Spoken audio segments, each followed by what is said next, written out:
Hey, what's up, everybody? Welcome to season 2 of the Popanimecomics Lounge. Today I have with me voice actress Susan Silo, who has appeared in various American cartoons as well as anime, as well as in several video games. So you've been voice acting since you were very young. How did you first discover voice acting? Well, that came later. My voice has always been distinctive. I was a singer. When I first started out, I was in the original West Side Story on Broadway when I was just barely a teenager and working in those big theaters. I had a chance to really work the voice, and I had a hit rock and roll record when I was 13 called Dear Diary. So the voice has always been a big part of my career. And then I went into episodic television and then segued into on-camera commercials, and people were saying, you do the voiceover for your on-camera commercial when they show your hands doing something. Have you ever thought of doing voiceover, just voiceover? And I said, no, I've always been on stage or on camera, in front of the camera. And they said, well, my agent was very excited about it and said, I think you have another part of a career going there, and started to submit me, and it just grew. It started with commercials and then segued into the wonderful world of animation and then games and et cetera, et cetera. And did you have any formal training in voice acting before you started auditioning for roles? In the beginning, I really didn't, but then I realized, and I think it's very important because I also coach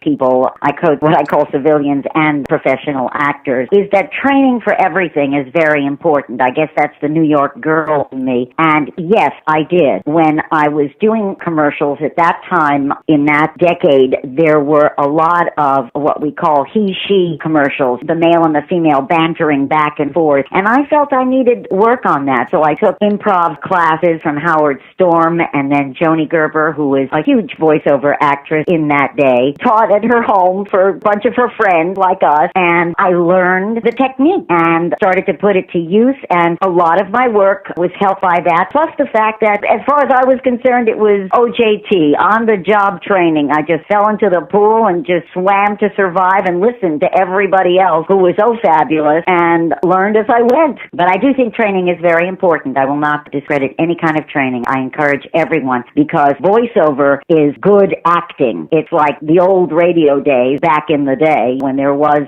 radio, and people could actually picture in their minds who the characters were just by their voices. And you know that's true, I'm sure, having listened to a lot of different voice, because you're actively interested in this field, that you know if it's tall, buxom blonde. You know if it's a short guy with a mustache. You can hear it. And entering the voice acting world, and in particular the animation and cartoon voice acting world, were you a fan of cartoons and animation growing up? I was a big fan at the time of the Disney work, because I thought that the drawing was so beautiful. I thought the cells were just gorgeous and very beautifully done. It was beautiful artwork. You know, Fantasia, Cinderella, Bambi, all those things growing up as a little girl, that intrigued me. And then I like everyone else at that time, the Tom and Jerry's, the silly cartoons, Wile E. Coyote, all of those things. They were fun, but I really admired good artwork and certainly beautiful voiceover work at that time too. That was a part of my growing up when I wasn't working, which I was doing all the time. And how do you feel that singing helped you become a better voice actress? It has to do with range.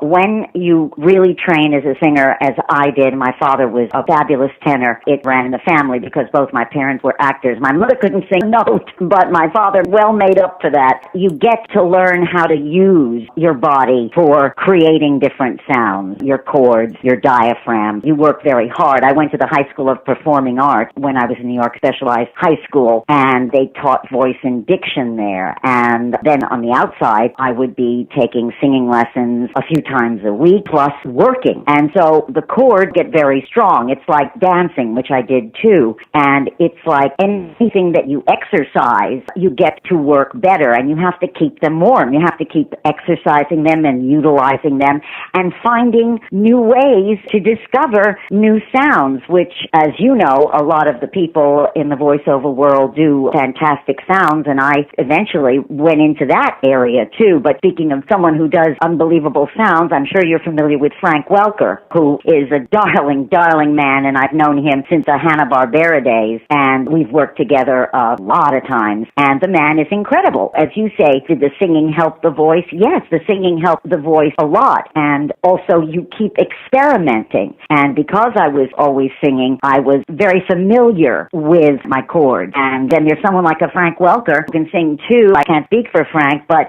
he's always experimenting, trying to find out a new sound and imitating sounds that you hear. I always make fun of, and I'm being made fun of, all of our voiceover people. Whenever we go anywhere and we hear a sound, all of us immediately start imitating it, just for the heck of it, because that's what we do, and that's how all of the good creative vocals happen. And now, what was your first voice acting role? It's either Yes, Virginia, there is a Santa Claus, which they run every Christmas for umpty-ump years, or Sue in the Pac-Man series at Hanna-Barbera. Either one of those, I think, was my first animation. It's hard sometimes, Andrew, to remember all of your voice work simply because you're not in costume and hair and makeup. When I did all those shows on episodic television, I can remember those better because I was in front of the camera. But when you do so many voiceovers and so many different shows, sometimes we did 4 and 5 in a day, it's really hard to remember.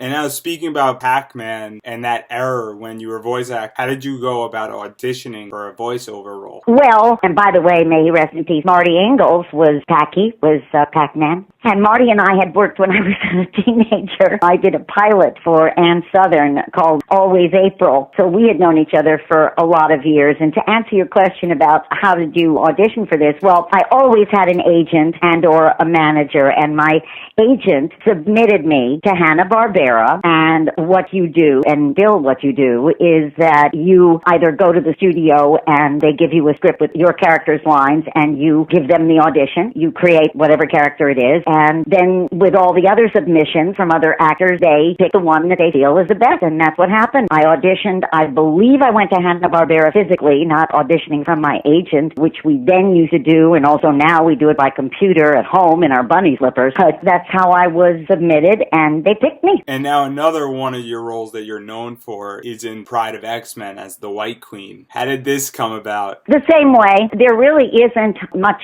magic in that part. You audition once again. They give you the script of the character, and then I don't remember where we auditioned it. This might have been at my agent's office studio, and then they send it over to the producers, and they make up their minds. Unfortunately, what happened with that was the time when Canada was taking away our stuff. They were giving a good deal to the companies, and we lost some shows to the Canadian production studios because they were giving them a better deal, and we, as American actors, cannot work in Canada the way the Canadians can work here. So there's a bunch of politics sometimes that goes on with stuff, but one must persevere and go forward and say, whatever. And when recording this voice, did you know how big it would become? That's a very good question. You really don't. You just do your job, and you think you're doing a good job, and you like the show, and you like the people you're working with. You just never know, because as an example, I don't know if you're familiar, but I was in the original Batman series. I was Frank Gorshin, the Riddler's girlfriend, Mousy. And we were doing the show and thinking, this is great, this is so different and campy, and the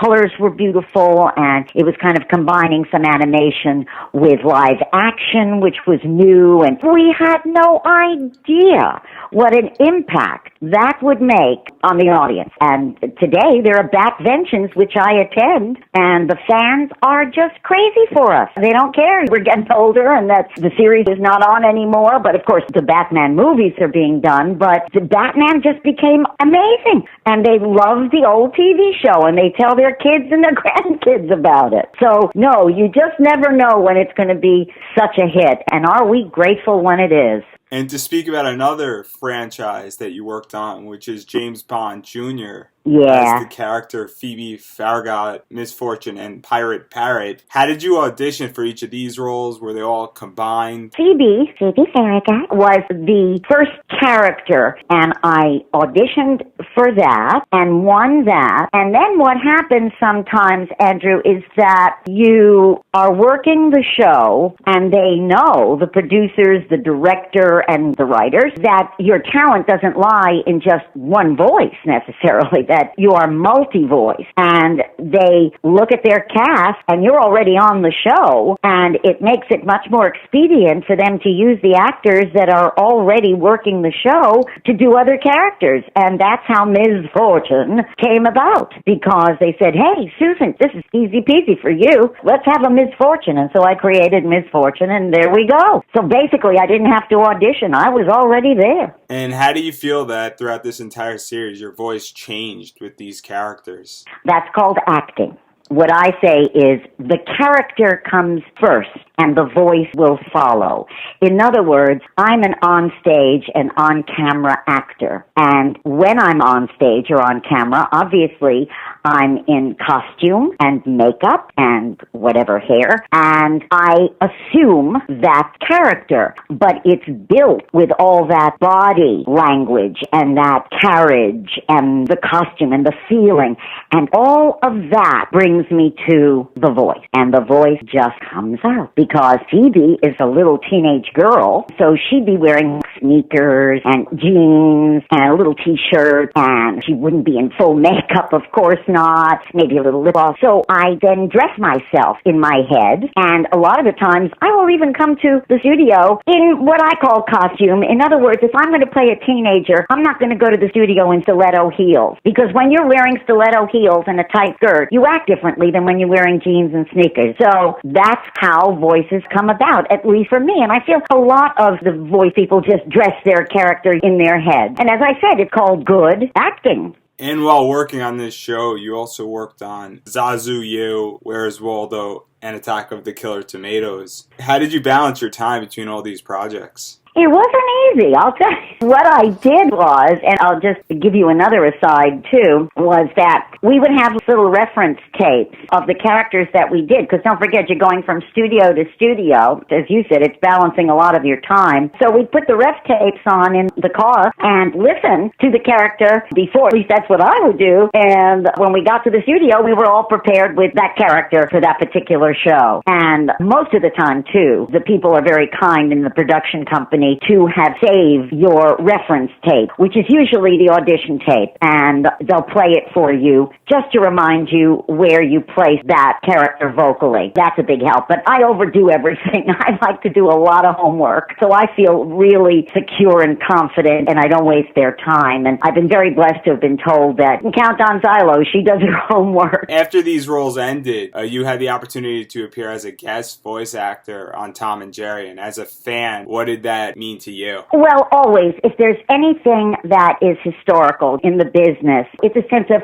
oh my gosh, I grew up with that, and now I'm a part of that. Like the Jetsons and stuff like that, the stuff that just is amazing, that from the old days, people still loved and wanted to hear it being done again. They're doing a lot of retro stuff, and to be cast in it is very exciting, and it really feels very good to be a part of that history, a continuing part of that history. And you also were part of Once Upon a Forest and Bonkers. What were these experiences like, being that one was a movie and the other was a show? For us, because we don't see the film when we're recording, you know that the voices come first and then the drawings come after. Unless we're looping, which means we do see the film, but they have to make vocal corrections. So that's the only time we get to see the film. We go, oh my God, that's what I did. The difference is, there's always, for me, from the old days, a sense of doing a film is so important, and the big screen and all of that. But I never put down the television work, so I wouldn't say that there's any real big difference, but it really feels good to be part of a big screen production. I can tell you a little aside note about that, of being on the big screen as opposed to doing a television show. I don't know if you're familiar with the Anthony Hopkins movie, The Right. I got to audition for the young Italian pregnant woman who is possessed. She has a devil in her and needs to be exorcised, like The Exorcist. And Anthony Hopkins is the priest in Italy who is supposed to exorcise this demon from her. Anyway, I auditioned and got the role. This is a big Anthony Hopkins movie, and I did the role and worked very, very hard. A wonderful director on it and worked with me closely, and we did it. And I didn't have an opportunity to go to the screening. I was working at the time, and so I took myself to a theater while I was working another show, and at lunchtime I went in to see The Right, and it was amazing to hear myself in this pregnant woman coming out of her mouth all of this crazy stuff in Latin, Italian, and English, of course, and she's just scaring the pants off the audience. Then Anthony Hopkins, which I did not know because I didn't see the reel, says after he is with this crazy person and going through an exorcism, comes out of the hospital room where she was staying and turns to the other priest and says, "Did you hear that voice? It's not even human." I'm laughing. I got such a kick out of that. So when you see stuff like that on the big screen, that's like, wow, that's a big deal. And then to see your credit on the big screen is a big deal, too. I think they run them a little slower on the big screen than they do on television. And now let's talk about another one of your big roles, Dr. Carbuncle from Biker Mice from Mars. Oh, I loved him. He's one of my favorites. Ian Ziering was on that show. We even had Tori Spelling on that show when she was a youngster, came by. We had the 90210 people. Ian was a regular on it. Ian was one of the Biker Mice. But that was an incredible talk about exceeding the range that I had had from before. I don't know how, to tell you the truth, it was karma or some sort of blessing from the sky that I just decided to use this crazy voice that came out of me. And I was auditioning with men, and I won. And the producers were great. The director was great. Everybody was so wonderful on that show. And Rob Paulson was on that show. He's a huge voiceover actor, wonderful performer. And there was Carbuncle, man. He was just amazing. So after that, I realized I could really stretch my voice into this crazy male-sounding thing. And I would go up for auditions sometimes in the studios, and the guys would be sitting around, and I would walk, and they go, "Oh, there's Silo. She'll probably get it." It was just craziness. My career took off in another direction. I started to do a lot of sounds of demons and zombies and all that kind of stuff that was either androgynous or male. And I believe some of that was utilized in The Tick. Great cast on The Tick. That was a wonderful show. That was Townsend Coleman, I believe, was The Tick. And at that time, that was a groundbreaking show. It was just very sarcastic and hip. You had to get the joke. It was really wild. I enjoyed doing that show a lot. And were you aware of the following that The Tick had before you were on the show? I have to confess, I really wasn't. Until I got on the show, did I realize how amazing it was. That stage in my life, I was not following the way the kids follow that certain stuff, the comics and the things like that. I was just not as aware, but I became aware when we started to do that show, and it took off the way it did. I was very aware. And then in 1997, you got to reprise your role as Miss Junko in Toxic Crusaders. Another really interesting show. I was Toxie's mom, Mrs. Junko. We did a lot of those shows. They were a lot of fun. It was a crazy, wild concept of being horrible, germy people, from the world being almost destroyed and all of these toxic people. A great idea. I like being Mrs. Junko. I like Toxie. Please, Toxie. She was a lot of fun. And now in 2000, your career took a change as you became a voice actor for additional voices on Lilo and Stitch. And also a ride in Orlando. The Lilo and Stitch ride, they use my voice for the narrator or the gatekeeper. In other words, when you come in, I get you into the ride. So Lilo and Stitch was doing that voice, did a lot for me. It was a nice career change. And what was it like providing additional voices in a big Disney movie? Oh, it was absolutely great. The one thing about the voiceover world and the voiceover family is that we don't care if we're the star, the second banana, third banana, ninth banana. We don't care. We just love doing the work. Just call me and we'll be there. It's fun to be a part of a cast. It's fun to be part of a community. I'd much rather be ninth banana than not there at all. So it was very, very exciting and quite honestly, commercially, very good for my career. Sure. And now, following this, you eventually made your way over to the show Xiaolin, Showdown as the voice of Wuya. How did that come about? And were you excited to be in that role? Very excited. That, again, was a wonderful show. Very big, talented show. And the actor who played Newman on Seinfeld was on it. And it was just, the character was very well written. Tara Strong played the young boy, and Gray Delisle played the young girl. The cast was eminently magnificent, and the Wuya character was just very, very mysterious and enigmatic, and they liked it so much they wrote her in as the woman. Wuya was the ghost-like creature, and then they wrote for me for her to change into this beautiful woman who would morph into Wuya, and that was very exciting acting work. I loved that. Great show, and it was a very big success. We enjoyed doing that. Do you have a favorite scene that you recorded as Wuya from this show? Oh my gosh, there were so many. I can't even remember. She was so wispy and floated. And you know what I loved about Wuya was you didn't see her, right? And somebody'd be talking, and then suddenly she'd just float in and give her opinion or something. I think I loved the idea of her being that way. I thought that was very hip and cool because she was sarcastic. She was like all-knowing, like, oh yeah, really, but in her Wuya-ness. It was just very, very fun. I loved all the scenes. They were great. And due to the show's success, you had the opportunity to work on the video game as Wuya. What was that like? Once again, Andrew, it's basically the same, except in video games, we don't usually work with the rest of the cast. What I love doing is when we do the series, the whole cast is, hopefully, unless somebody has to work on another show or they're called out of town, we all work together in the same room. And that, to me, ensemble acting makes it wonderful because you play off of each other. And most of the time, I think the producers and the directors really love to have their whole group together. But when you do games, basically you're alone, which is fine because we actors know how to handle that, but we like to kind of mix it up. We kind of like to be all together and hang and do our work. So that's basically, I think, the only difference, the game work versus the series work. And now, following the end of Xiaolin Showdown, you appeared on El Tigre Sartana, Queen of the Dead. What was it like working on this show right after Xiaolin Showdown? Amazing, because this was a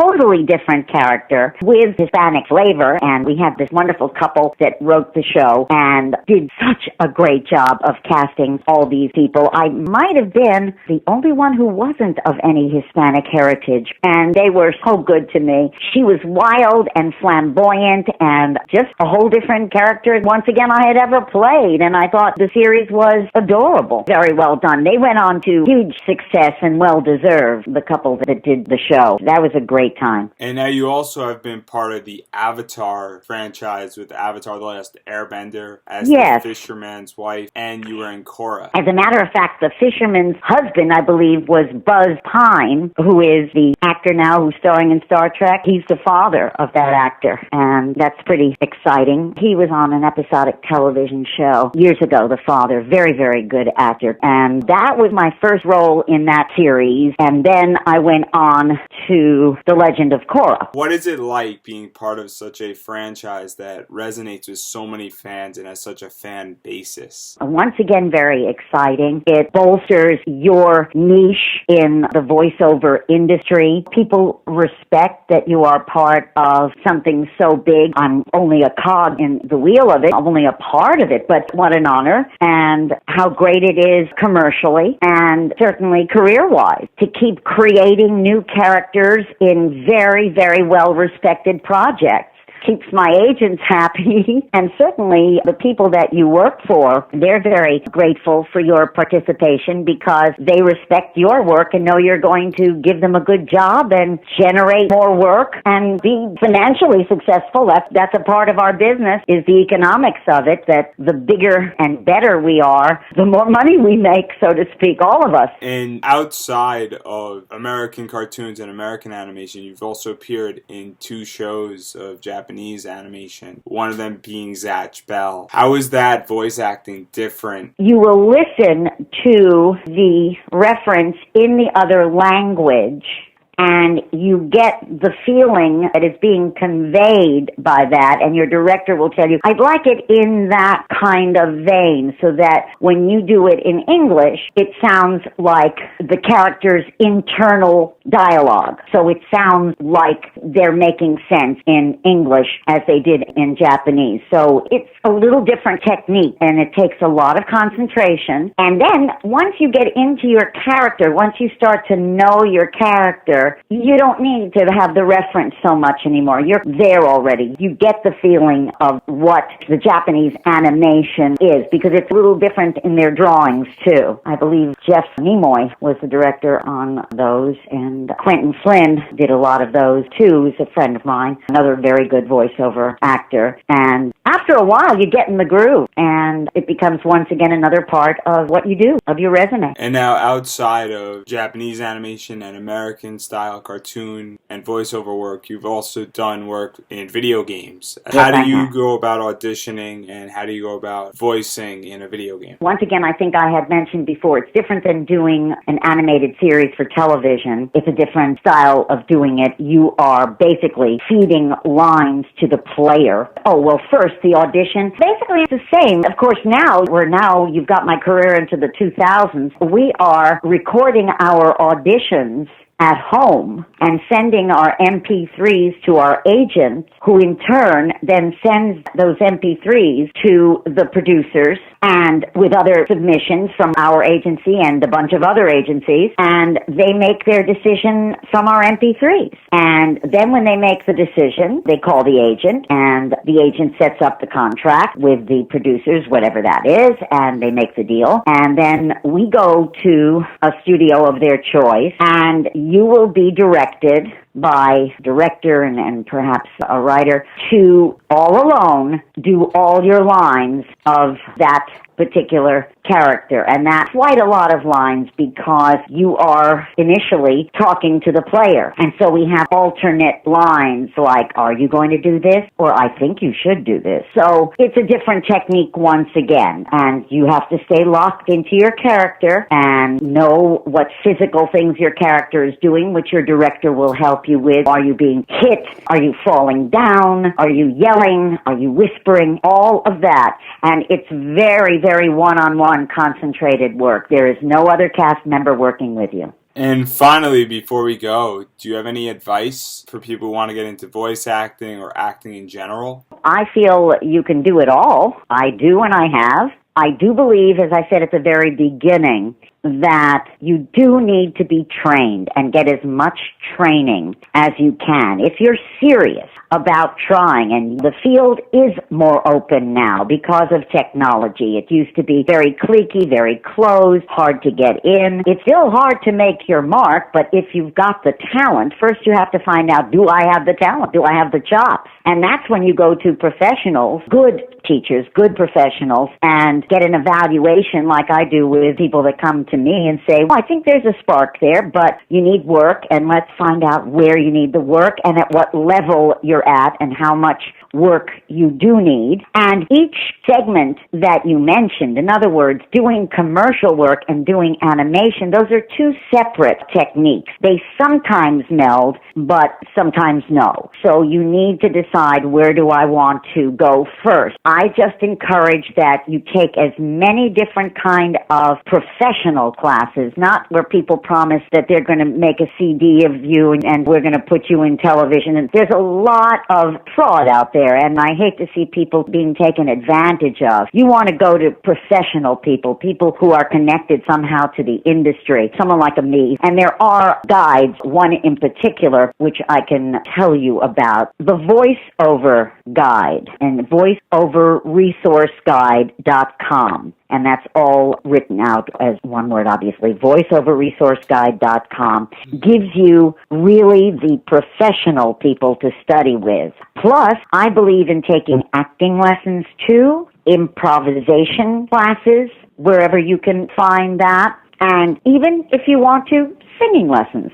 But anything that can enhance whatever talent you may have. And you can use it for all of these elements that you mentioned in the business. Animation, commercial, on camera, off, all of that. Training, and talking to people who are connected to the industry that know what they're talking about so that they can guide you. And if it's possible that you do have the talent, well, then you work it. And what I do is my students, when they're ready, when they're audition ready, when I feel they can go out there and do a good audition, I will produce their CD, and then they send it out to agents, because you do need an agent most of the time, and see if somebody will be interested in you, and then take it from there. And they contact you. And then also there's being a member of a union, but that goes on and on and on. But the first things first is, if you have an interest, then start looking to be taught, to be trained, and bring everything you've got to the table and test it and see if it flies. And it's all in the stars. I wish you luck.